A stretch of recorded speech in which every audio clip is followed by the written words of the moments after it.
Good morning, dear friends. Thank you for joining us today. We are here today on the 16th of Elul, September 12th, 2022. And we're here to study the entire Talmud, one page, one line at a time. Maseches Shabbos, chapter 19, Kuf Lamed Gimel Lamed Beis, 133b. And of course, we've been talking and we'll continue to talk about the question of which steps of the bris can be done on Shabbos.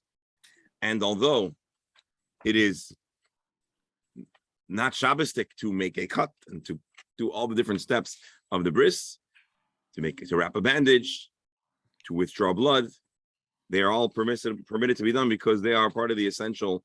You don't kick that because you're going to shut off the computer. Essential parts of of the bris, and a bris overrides Shabbos, and so it may be done. Today we're going to continue parsing the different steps. We're going to close out our discussion about. Well, here we'll share the screen in a moment. First, I just want to mention that we came back late last night around 2 a.m. We landed with a group that traveled to New York. We visited the Ohel of the Rebbe 770. But what I want to mention for our shir is that yesterday was 9/11, and 9/11 is a national story. It's an American story. It's a day that had a profound impact on the course of human history, and it deeply impacts anyone that is an American. And the Jewish community had as well as Americans were deeply impacted, in addition to the many folks that were lost and the many first responders who were lost. And it's a day that's, so first of all, we'll dedicate today to honor those who were taken, those who were harmed. And it's a day that forever changed and continues to reverberate till today.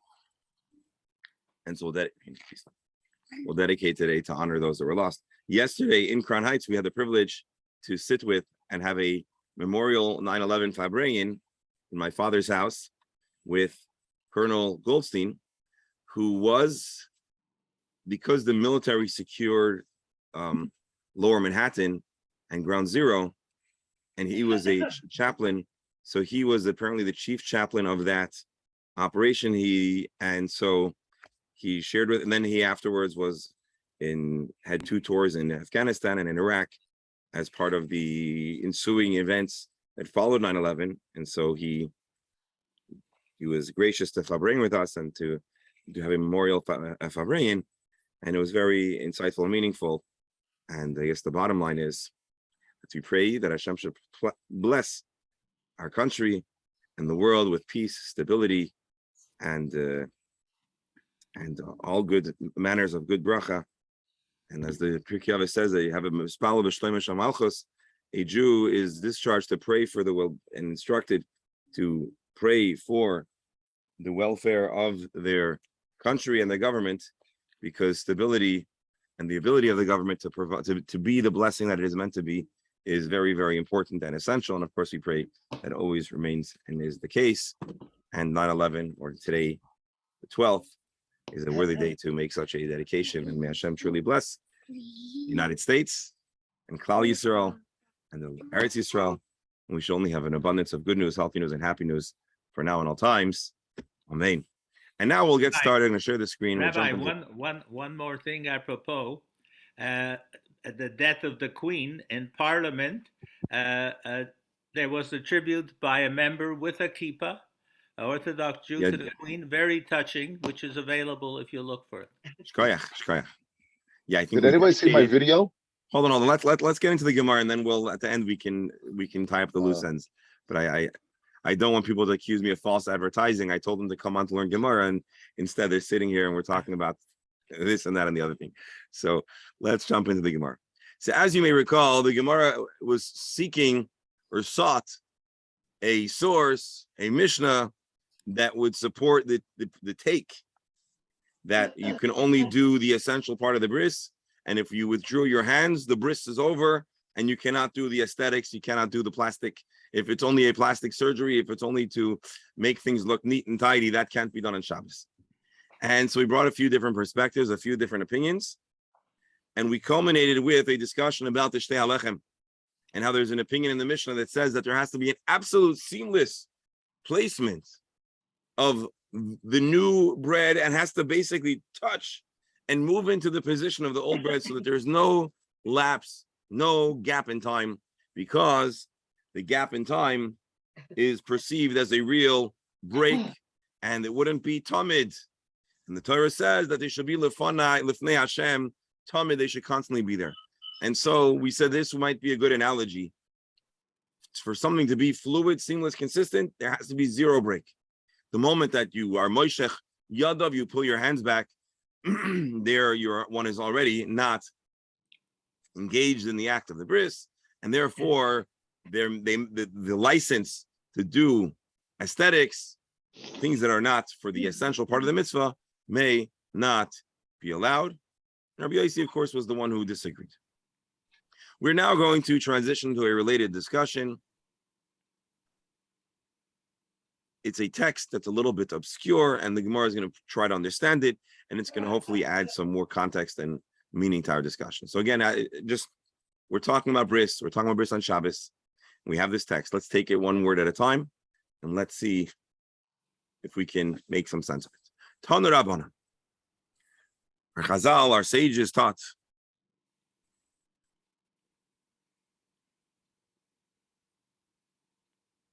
Presumably in a brisa. Mehalktin es amila. One can be mehalkate. Dr. Stam, oh, he's on the phone. It's a funny word. Mehalkitin. Rabbi Steinsaltz says, complete the cutting of the arla. Elsewhere, it's described in the art scroll as trim. We could trim the mila. In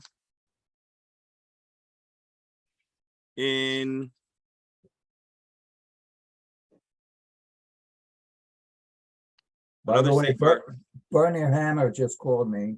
He said he's having problems getting on, so he probably will not be able to get on. He lost the Zoom capability. Oh, yeah. It's strange.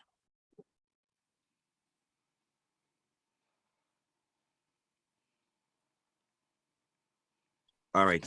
If we can help, if we can help him get on. No, he said he thinks it's on his part. He said he lost Zoom and he can't download it again. There might be, if you want to call back, there might be an option to join without opening the browser, without opening the application on the computer. When you open it up, there's like, when you click the link, there's the option to open a meeting, and then there's like a lower thing that open it in a browser. I don't know, but I asked him about using this phone. He said he tried that too, wasn't able to. Oh, yeah. All right, so we'll record it. We'll send the recording. I hope we'll help him get on tomorrow, because the doctor is a cherished member of this Chabura. So we'll have to help him on. All right, Tana Rabbanan, Mehalkitin. So interesting. This sounds like a Hebrew word in a different dialect of Hebrew. Maybe milashon milaket, to gather. That's how some people translate this word. Rashi seems to imagine and understand that we have no problem with this word. We complete, we collect. B'tzitzin hama'akvin. Rashi says we're talking about the aspects of the milah that are essential. The imlo hilket, but if he didn't gather up, if he didn't collect, if he didn't trim, anush karis. It's an obscure statement, and the word mehalket doesn't help us. So again, you're supposed to be mehalket the milah, and if you did not, one gets karis. The Gemara is perturbed, as would we be, by this text. And the Gemara asks, hold on, mani, when and who are we talking about? Who is the person that's going to get karis? Let's read Rashi. Karizu shel mihu. Who isn't getting karis? And the Gemara soon will explain what the question is. So Amar Rav Kahana says, Uman, we're talking about the professional mohel. He would get karis. Rashi. Uman anush karis. Ube Shabbat kai. We are talking about a mohel on Shabbos. Shechilel Shabbat v'lo asa mitzvah. He was mechalel Shabbos to engage in the acts, the stages are part of the Milah. He's cutting some flesh, but he did not achieve the halachic benchmark. He didn't cut a satisfactory amount of orla. And so that is the first question. To understand the question better, again, someone gets cars. Who's going to get cars? The text doesn't mention Shabbos. We have to suppose that it's talking about Shabbos. Because failure to do a bris properly doesn't give the baby kares, because kares doesn't apply to someone who is, until they are at least bar mitzvah, maybe 20. The father doesn't get kares, because we've already established in our Gemara that the father's failure to do the bris doesn't warrant kares. And so the whole text doesn't make sense until we might try to say maybe it's the uman, it's the moel himself. Why would the moel be in trouble? Not. Rabbi, it doesn't. So if it's not Shabbos, it's okay? No, if it's not Shabbos, you just got to fix up what's going on. But here's another problem. Anush kares, the Brisa says you get kares. Rav Kana says it's a uman, and Rashi says we're talking about on Shabbos, person is chilul Shabbos. What is the consequence of chilul Shabbos? What does the Torah prescribe if a person is mechalel Shabbos? So usually we say mitat bedin. The Beis Din would give a capital punishment, possibly skila. Would it be accurate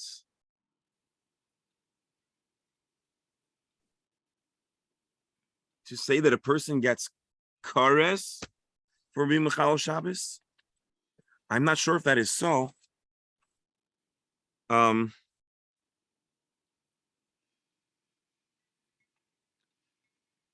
Rabbi, I'm stuck, because if he didn't do the bris properly, Shabbos or no Shabbos, he deserves some kind of punishment. Right. The question is it skila?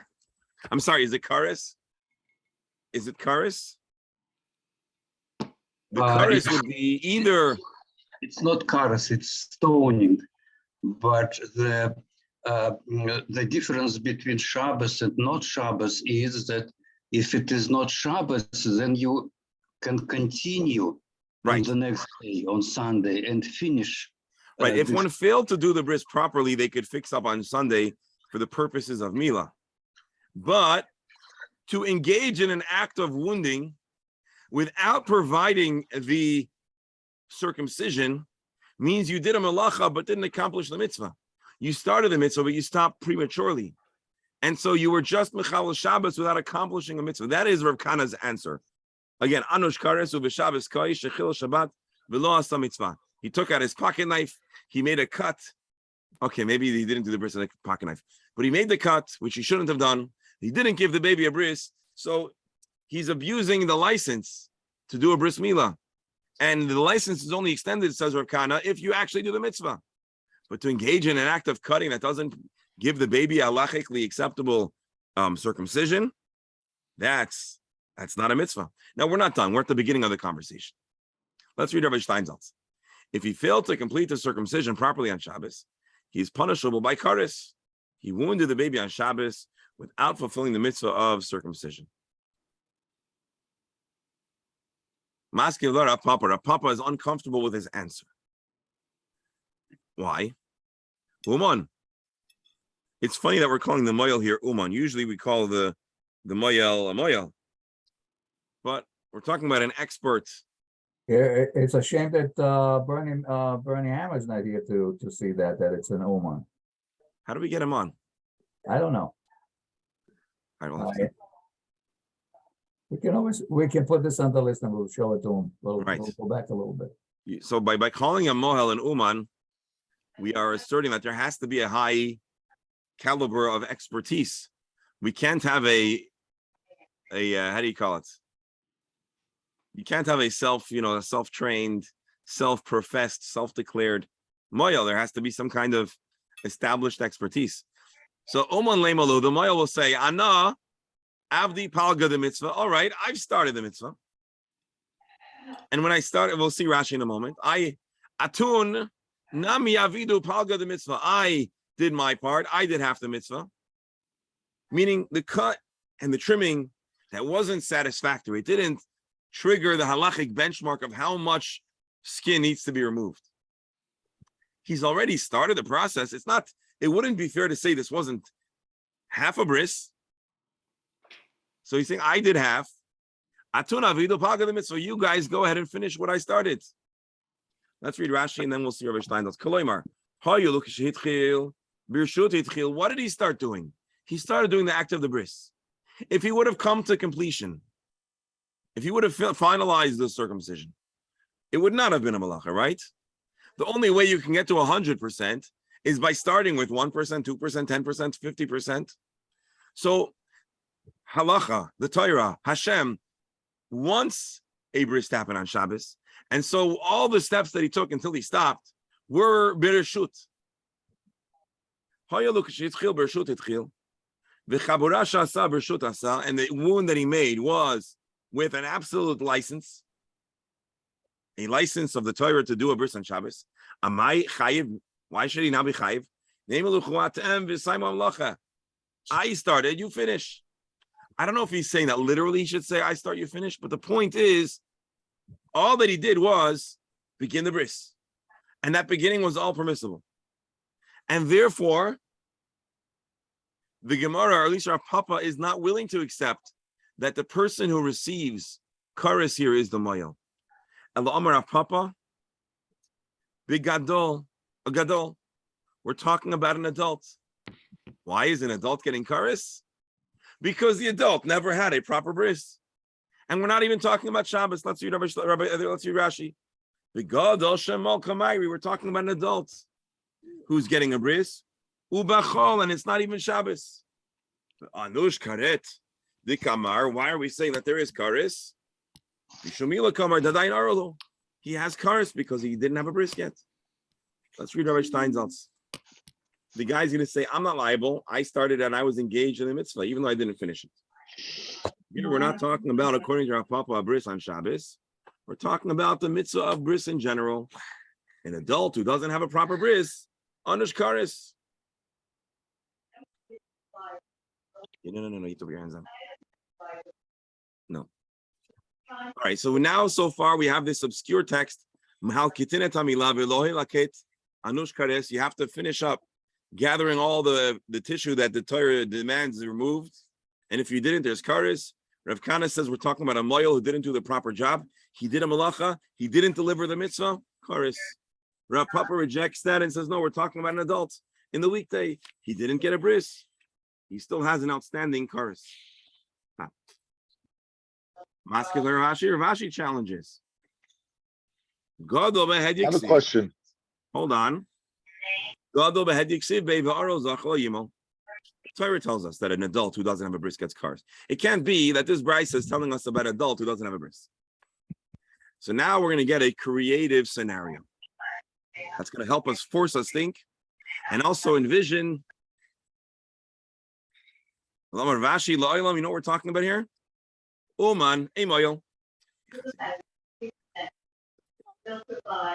Okay, going the Asa ben Hashmashes the Shabbos. He arrives to do the bris at twilight of Shabbos. The Amr loy mispakta. You're not going to have enough time to finish the bris. Don't start. It's too late. The Amr lahu, he tells them, Maspekena, I will have enough time. Avad, he engages in the bris. V'lo yistapak, and he didn't manage to get the bris done on Shabbos. It turns out all he did on Shabbos was wound the baby, but didn't provide a bris for the baby on Shabbos. So all he did is wound the baby, anush kares. Let's read Rabbi Steinsaltz first. Talking about a moyel, a craftsman who performs the bris on Shabbos. And he came, and it was the twilight on Shabbos. It was during Shalosh Shuddis. It was right before Tzeis, or right before the end of Shabbos. And those who are there say, you're not going to finish the bris. And he says, I will finish the bris on time. It turns out he made the wound into the mitzvah, and he had hasra. The people told him, don't do it. So he gets cursed because he's the person who's mechal Shabbos and didn't deliver the mitzvah.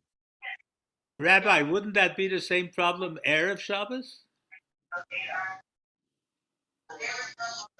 No, not necessarily, because Erev Shabbos, there's no prohibition to wound a baby. Now, the bris has to be done before sundown, so you haven't done it right, but curse would only be if you actually did the chabura on Shabbos. Let's read Rashi, and then we can continue to parse this. Eli owes us a comment. All day, as long as it is daytime, you can do a bris, but not nighttime. You're not going to manage to finish the bris in the daytime, which is the halacha. So what's going to come out? All you will have done on Shabbos is cut, wound, draw blood of the baby. Biloi mitzvah, without delivering the mitzvah. The anush karis, and so for the act of just cutting a baby, drawing blood, or any person, it's karis. Hold on. Umihu misa leka. The Beis Din is not going to deliver skila. Delay asur by lemisa, because they didn't tell him that the penalty is skila. Well, the kibul of asra, and he didn't get proper asra. The karis ika, so he will have karis. So basically, remember when I first started, I said, "What's karis? Since when does karis come in to a to Shabbos?" But the answer is that actually there are three possible consequences for chilul Shabbos. There's a consequence of bringing a chatos if it was a mistake. If a person got full hasra, they would get misas bezdin. A person did it with intention, but did not have hasra, so then the consequence is karis. So this is Rav Ashi's answer, and the Gemara is most satisfied with the answer. So again, let's reread this now with Rav Ashi's lenses. You make sure to get rid of the whole Mila on Shabbos. But if he didn't satisfy that requirement and he ends up cutting on Shabbos, but not removing the whole Arla on Shabbos, on Ishkaris, then the person is going to have on Ishkaris because the people warned him this is not going to work. And he did it anyways. Is this the pure Shapashut? Is this what I would... Rabbi, yes, I'm sorry, but there's also the question of the baby is supposed to have his bris on Shabbos, so the guy's not doing it just for convenience. We have a deadline. Maybe that's why there's all. I think Dr. Stamler, I don't know if he's on now, he'll agree with me that this is actually an important statement. That if you're a moyel and you're an expert, you better be good enough to know what you can and can't do. And we expect you to perform and deliver and to know. If you don't know how long it takes to do a bris, you should not be doing it in twilight. Very Why simple. are we doing it at the last minute? It's the next day soon. So if you cannot do it by the sundown, you wait till the next day. This guy, we all know people like this, a buffoon. He's like, oh, I'm the best moyel ever. I'm going to get this bris done in 25 seconds. Watch. 10 minutes later, it's sundown. He should have known better. And maybe he should lose his license, because if you can't figure out how long it takes to do a bris and you can't deliver a bris in a timely way before sundown, then there's something wrong. And so between the lines, I think there's a very important halachic question, which is you better be certain that you can deliver the halachic bris in a timely way, in a way that is respectful of the license to do it on Shabbos.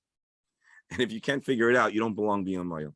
That's what I read into this. What happens though, if you think that you do have enough time, and then sometimes the extraordinary circumstances that something happens, gets complicated, it takes longer. So he's still... Halacha is very mindful and aware of life. Things happen. I don't believe we're talking about such a situation. We're just talking about a buffoon who says he could do it and he can't. And he should have known about the realities of his job. Of course, ones rachamana patre. the guy's doing the bris, and a masked gunman walks in and has this a stick up, and he says, "Don't move that knife anywhere, or I'm going to shoot." And he holds his hand because he doesn't want to be shot, and he doesn't want the baby shot. And then the guy walks out, and then there's no time. So obviously that's an honest, or the knife breaks. I don't know. Let's think of a scenario where they could not have planned in advance. And if had they followed the natural course and the proper course of action, they would have ended in a timely way.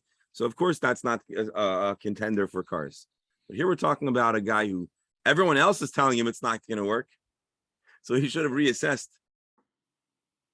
We may right now have the privilege of having Dr. Hammer on. Doctor, is that you? That's me. Oh. Don't ask. I'm sorry you've had trouble, but I want you to know we missed you this morning, and we even mentioned that when you come on, we have to. Well, we hope we can. I appreciate it. I missed you guys. I missed Shira. So I'm keep glad going. you figured. I'll catch up. Yeah. Glad you figured. So, Dr. Stamler, what was? Oh, here. Doctor, what were we going to fill in Dr. Hammer with? Oh, the fact that the Gemara specifically says Uman. So our Gemara today, since the beginning of our discussion, the title that we have used for Mohel is expert. Expert. And so Dr. Stamler commented right away that if and when Dr. Hammer gets on, we have to bring this to his attention. And it's with comfort that we see that a Mohel is expected to not just be someone who claims he didn't just buy a Mohel's knife on Amazon, but he has to be somebody that's been trained and licensed and able to deliver. And then furthermore, we just read a scenario where there's a potential for karis, and the Gemara explained we're talking about a Mohel who claims that he could do the bris in the last minute on Shabbos and finish before Shabbos closes, and everyone else tells him it's not going to work, and he ends up not finishing the bris on Shabbos. So what has happened essentially is he has cut the baby in beginning the circumcision, but has not finished the process until Shabbos is already over. And so all that happened on Shabbos was wounding the baby. But the mitzvah was not fulfilled. And therefore, Rav Ashi explains this Braisa, and Rav Ashi carries the day that in such a case, the Moel would get cars. Of course, we clarified that if something happened that was out of the Moel's control and under normal circumstances, it would have worked out. That's not a case where we're going to try to impose kares. But here we're talking about a case where the Moel should have known better. And again, I added that this is a general critique. If the Moel knows his job, he should know how long it takes him, and he should never come to make such a mistake. Rabbi Beryl Schuster. Rabbi, so can I ask a question? Can I ask? Yeah, doctor, just give me 1 second. Beryl was saying something. Then we want to hear from the doctor, and then Ellie, I still owe you. No, Bernie hasn't been on. Okay, doctor. Yeah. Okay, so my question is that at most brisim starts off, and the rabbi who's, let's say, conducting it says, okay, Mr. So-and-so or Dr. So-and-so, it's your turn to circumcise your son. Why wasn't it made clear that it's responsibility to have the child circumcised? The way it's always presented is they joke around, almost half joke around. You want to do it yourself. Why wasn't it made clear that this is a requirement? So it's not really. It's not really a joke. I think the reason why the Moel makes it into a little bit of a joke is just so that everyone understands that we're not actually going to let the father do the full job. But in the halachic idea, it is the father's chiyuv. And so by presenting it as if, oh, father, you want to do this, or would you rather create a shliach? We're trying to portray the realness of the shlichut, of the fact that the doctor, the Moel rather, the uman, is doing it at the behest of the father. And so, and I'll just say something else that we're not going to like, but maybe if the father is going to do the bris, I mean, the father better know what he's doing. But if a person claims to be a Moel and he hands out business cards and he advertises in the yellow pages, and if you go to bohel.org, he's listed there, he better know what he's doing. He better be an uman. Again, I'm not certain of that, but certainly the case is that if you're the Moel and you don't know what you're doing, that's malpractice. Rabbi. Right. Okay. Rabbi. Beryl? I'm sorry, but I see this completely from the other side, and you're loading Wouldn't the dice. expect it any other way. And you're loading the dice, and you just threw in the phrase, everybody warned him. I don't see where. Rashi said everybody warned him. Okay, so I see a scenario where the moil is there, it's late, and they ask him to do it. I'm sorry. I want to just interrupt you for a moment. Here, let me highlight the words. The Amru Le, they told him, Lo Maspakta, you're not going to manage to finish on time. The Amar Lahu, he retorted, Maspakina, I will manage to do it on time. The Avad, he went ahead, and he ended up being not able to finish on time. So I'm sorry, the Gemara itself says that everybody warned him. I still see a scenario where he's trying to do the mitzvah in time under pressure. Right. So I see some extenuating circumstances for the moil, because I guess where I'm coming from is the moil today are all respected people in general. Very rarely do we have, problems. I think in those times too, and again, I describe this guy, he sounds like a buffoon. You read his attitude, you can kind of see his attitude in the words, and everyone could probably envision someone like this. A person who overpromises and underdelivers and talks a big game, and such a person shouldn't be the moil, and there are consequences. Maybe he's a good moil, but he should know how long it takes to cut. And if he cannot deliver, he should have the humility to say, I realize it's late. I cannot do this. But Rabbi, let's eat the bagels and lox and I'll cut tomorrow. But Rabbi, in the Gemara, excuse me just one second. In the Gemara, by definition, it says le'olam uman. We're talking about an uman. So the Gemara itself defines him as an uman. Right. And in such that when it came Ben Hashmasos and on Shabbos, and they told him, you won't have enough time. And he said, I will have enough time. So he was mistaken, but he was still an uman. He was not a buffoon. He's described as an uman to begin with in the Gemara itself. Yeah, his title is an uman. So if his title is an uman, then he's an uman. He's not just somebody who doesn't have any credentials. Well, he's probably about to lose his credentials, by the way. This may be the last setting where, as far as time-wise, he's making a mistake. But he is called an uman. He's defined as an uman by the Gemara itself. So we're going to look at the Rambam, see how he codifies this in halacha, just to see if there's any language we can learn from. I'm not saying there is or isn't, but what's clear here is that we have an expectation of the uman to know how to do the job. He probably does know how to do a fine cut. That's what I understand. He's good at the art of circumcising, but he's playing loose with the schedule, and it's up to him. It's his responsibility to make sure that he doesn't mess up. And if everything runs on, if there's no, anos or honest kind of situation where something is introduced to the mix that's out of his control, he's expected to be able to figure it out or to step back and Rabbi, we also have to keep in mind that the child was supposed to have the bris on Shabbos. But if for whatever reason it's too late, if it is so late on Shabbos that the bris is not going to be finished on Shabbos, the baby will already not have a bris on Shabbos. All that's going to happen now is an act of Chil Shabbos too. Chil Shabbos without the attachment. He's trying to perform a mitzvah. Well, at a certain point, you need to know trying is not good enough, says the Gemara. Says on the other hand, also, if you have, it sort of limits the uman. The uman says to himself, yeah, I think there's going to be enough time. But if there's a chance, an outside chance that I won't finish on time, I will be chayav kares. So why should I even start it? So he shouldn't. So he's going to say to himself, you know what? I'll tell you what, in a case, if I have enough time, definitely enough time, I'm not going to take any chances. Right. In a case where it sounds reasonable, I don't think everyone's going to say, oh, you're not going to have enough time. But in a case where everyone is saying, I don't know, it's late. He's like, nah, don't worry. Trust me. I got this. You could hear the tone of his voice. Now let's read the Rambam. I don't know what the Rambam's going to say it, but let's see. Uman shem ba'al lamul lifnot hayom. A moyel who comes to do the circumcision lifnot hayom at the close of day. B'yom Shabbos on Shabbos. V'amru loy, and everyone says, loy nishar pnai b'yom kedei shetamol. There's no time. Im taschel lama loy tashlem. Everyone says we don't think you're going to finish on time. Ad yisiyas Shabbos, until Shabbos is already out. V'nim tzeis chayvel b'Shabbos, and you will have harmed the baby without oisa mitzvah. Amar, and he responds, look at the Rambam's words. I got this. Rogilani, I'm not just any moyel. I am the best of the best. I know this.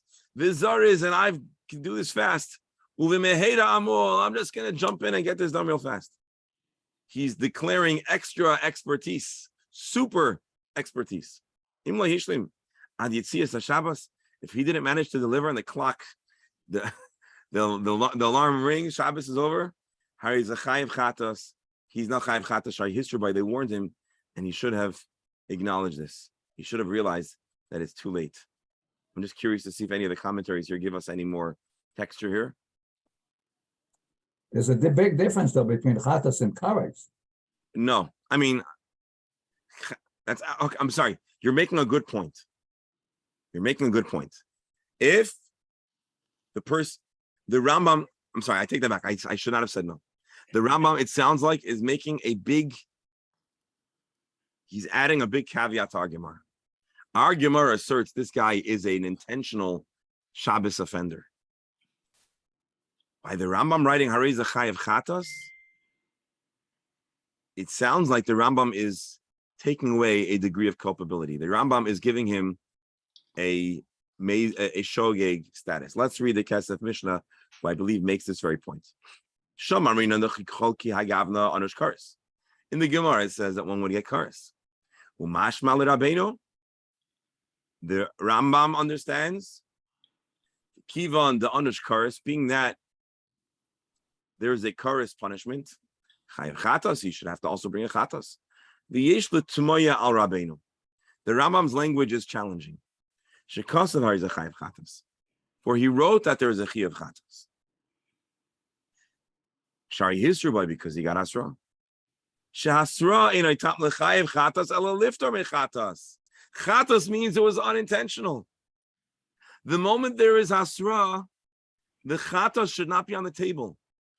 What is on the table is kares, if he was not warned of skila, and skila if they told him you're going to get skila. So the Rambam seems to deviate from the clear and explicit language of the Gemara. So Dr. Stamler, was it you who pointed out there's a big difference between chatas and kares? You are mechaven to a profound diuk that the Kesef Mishnah, Yosef Karo struggles with. The Hachashani, in this scenario, it's different. And here we're going to see the Rambam has a big defense for the Moyel, more in line with the professionals on this Gemara panel and less in line with the way I was explaining it. So we might conclude here, I haven't finished reading yet, that maybe my translation was consistent with the simple reading of the Gemara, but your discomfort accurately portrays the Rambam sentiments. Thank you. Let's read. This is not a regular scenario of mazid because he was warned. Are you ready for this? The defense, the Rambam's defense. He did not intend to be Mechal Shabbos. He really thought he was going to finish on time. We would think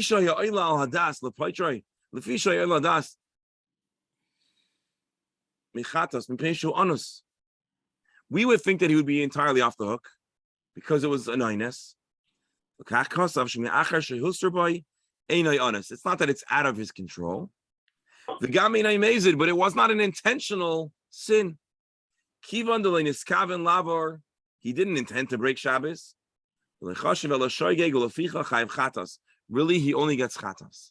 So for those of you that were trying to defend our poor Moyel, defend his integrity, defend his intentions, you have a very strong advocate making your case in the Rambam as understood by the Kesef Mishnah.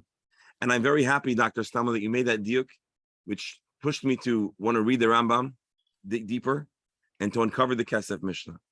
And so here we see how one nuanced word in the Rambam changes or introduces a whole additional layer of texture and significance to our Gemara. So there you have it. A diuk in the Rambam and a profound discussion in the pshat, in the understanding of our Gemara. Of course, I just lost the place here, but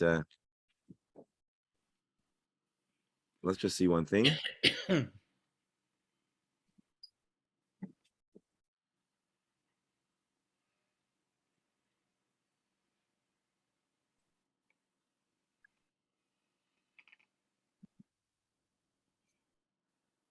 Bear with me just another moment. This is such a juicy Gemara. I'm hoping we'll find some additional commentary.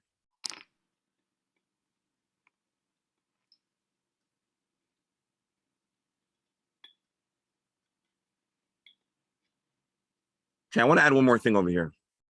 This is a commentary on the Rambam, but I think he points out something important. We're talking about a moil who doesn't finish his job. They started and didn't finish. He removed some of the arlam, and maybe there wasn't enough, especially earlier. There was tzitzina makvin and tzitzin sheino makvin, right? There was parts of the arla that need to be removed, and you could go back on Shabbos. This commentary points out something important. And it's born out of our Gemara too. An individual whose bris needs some more trimming.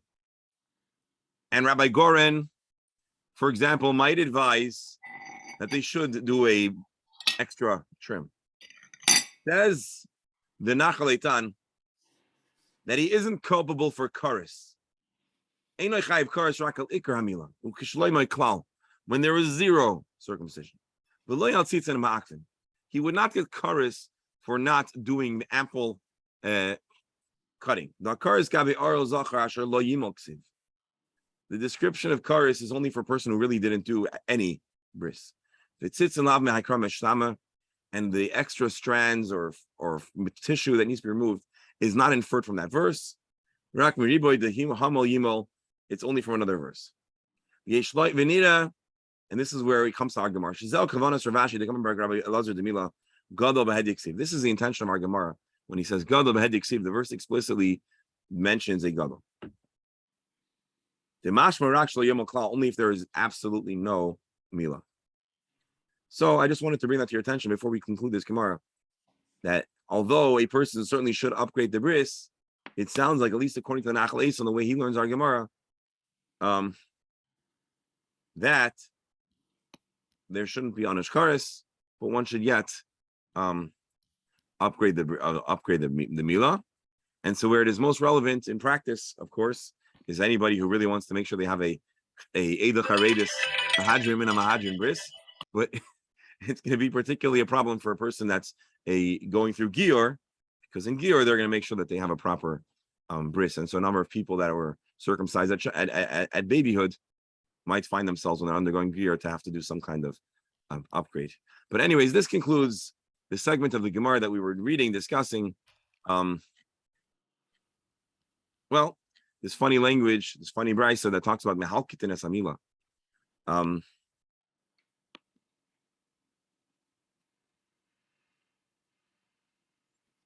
Oh, I was wrong. I said it's a brisa, but it looks like it's the language of the Tosefta here. Mehalkitin lamila, b'imloi hilkit, or maybe it is a brisa that has a similar form to the Tosefta in this language. Anyway, okay, let's go. Let's start the next Gemara. Oh, Eli, I'm sorry. We still owe you a. Where is he? Eli, are you with us? Yes, I'm sorry. I'm sorry, we put you on hold, but we still owe you an opportunity. You wanted to make a question or a comment? I forgot my question. Well, I'm sorry. If you remember, please let us know. Oh, you know what? I have another question since it's on my mind. Should not happen to anybody. Mother gave birth to a boy or a girl, and it didn't name the baby yet. How do you say tehillim for the baby? Well, Again? Oh, the baby didn't have a bris yet? Or it was a girl or a boy, there's no name. How do you say? No, so a girl you can give a name, but if you don't, the baby doesn't have a name. I've seen them write Tinok, Ben, or Bat, the mother's name. Oh, okay. Okay. In general, a girl baby will have a shorter time without a name than a boy. And I think it's possible that there are scenarios where the baby will maybe not be able to have a bris for a very long time. I would double check, so don't take this in psak halacha. But I think there are scenarios where they would give the baby boy a name if they really didn't think that there would be an opportunity to do a bris for a very long time. I may be wrong, but I think there is something to be said about that. Now let's just start the next Gemara. And this goes back to our very fun and yet somewhat controversial discussion about mitzitza. Do me a favor, let's avoid the commentary for now because we're probably not going to get through it. And Ellie, let me know if the Moel is going to come on, and I would like to. Well, anyways, we'll talk about it offline. Moitzitzin, on Shabbos, you're allowed to cut the foreskin and do priya to peel back the membrane. And moitzitzin, we extract when sucks, removes the blood from the wound. Amar Rav Papa. Rav Papa said a very dramatic comment. Hayumana de lo mayetz. If a moyel doesn't do mitzitza, he does not suck or suck away the blood in the ritual act, which has medicinal value of mitzitza. Sakanahu, what he's doing is dangerous for the baby. And he loses his license. We remove him, he will no longer be known as an uman of a mila. The Gemara asks a question. Pshita. It is so obvious that the moyel is in trouble if he doesn't do mitzitza. Why? From the fact that a moyel is allowed to do this on Shabbos, we understand sakana. We're only allowed to do healing that is for sakana. And so why do we even need a separate mission to say that? I'm sorry. Why would Rav Papa need to say that it's a sakana not to do mitzitza? It's obvious. My answer is Mao the Tema. I would think Haidam Mifkat Pakid. Maybe the blood. What? Just quick. What the avoda of what melametet melachot or torada would mitzitza be? Would it be borer or what would it be? Good question. What would be the malacha of? Probably part of wounding because you're drawing blood. Remember, we described that part of the issue of chabura was that we're causing more blood to proliferate in the skin. But you're asking a very good question. Hang on one second. Let's be clear here.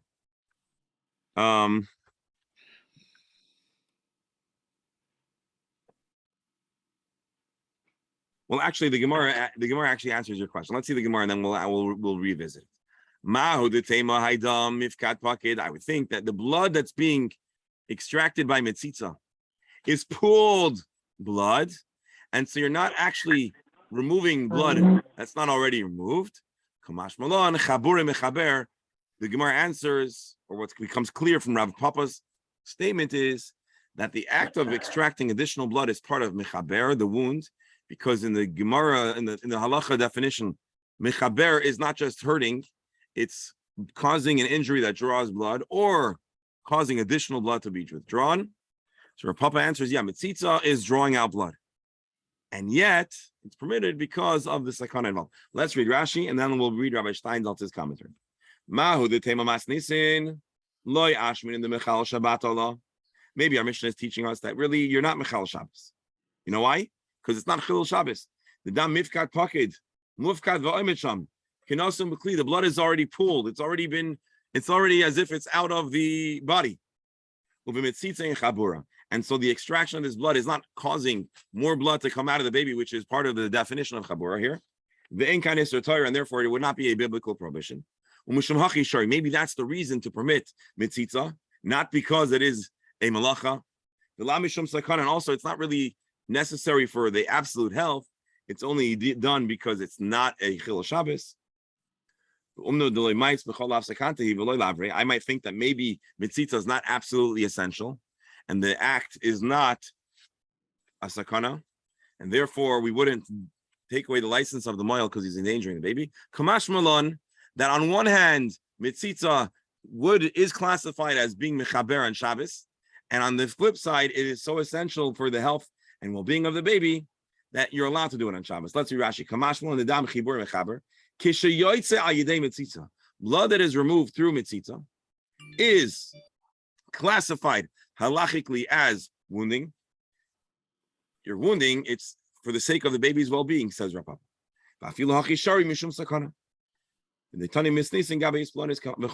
Similar to the way the Gemara describes a need to apply a bandage and to apply whatever medical care that is involved in the bris. There is, I can find it soon. Let's pause here.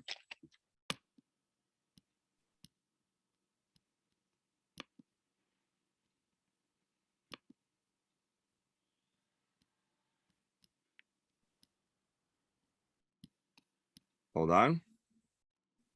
By the here, this is we're not going to learn the whole text now, but here the Shulchan Aruch gives a little bit more of a blow by blow graphic portrayal of how the circumcision needs to be done, and obviously that needs to be in the Shulchan Aruch.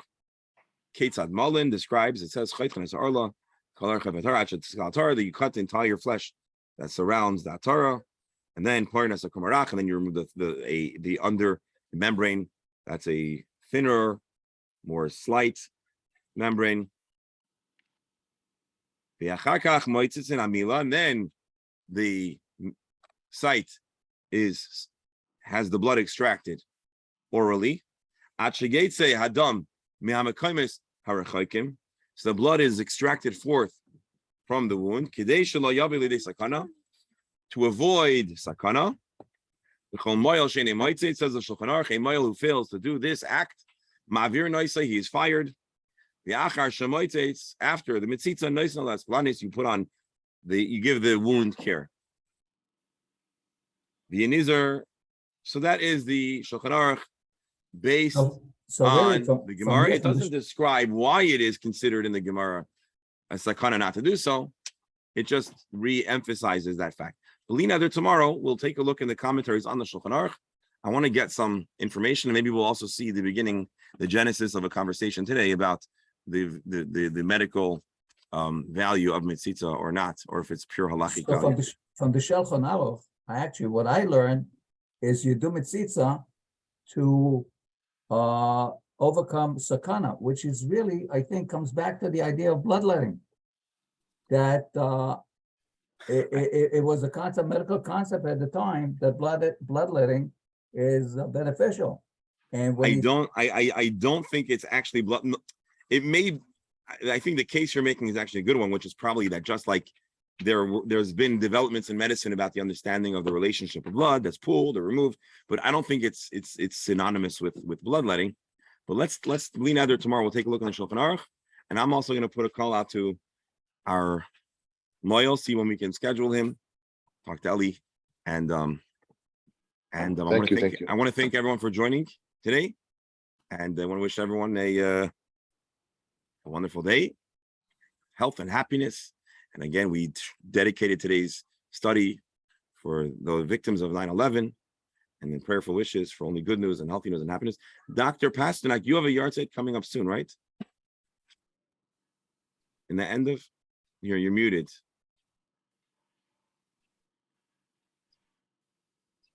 Is there a yahrzeit coming up? No. No. No class? No, your site coming up. Yes. Yes? We have a yurt site. Joe? All right, maybe I'm thinking of a yahrzeit that we already dedicated. All right, so we'll be in touch. Anyways, wishing everyone a wonderful day. Hoping to see everybody tomorrow. Gesundheit and freiliche Heit. Thank Thank you.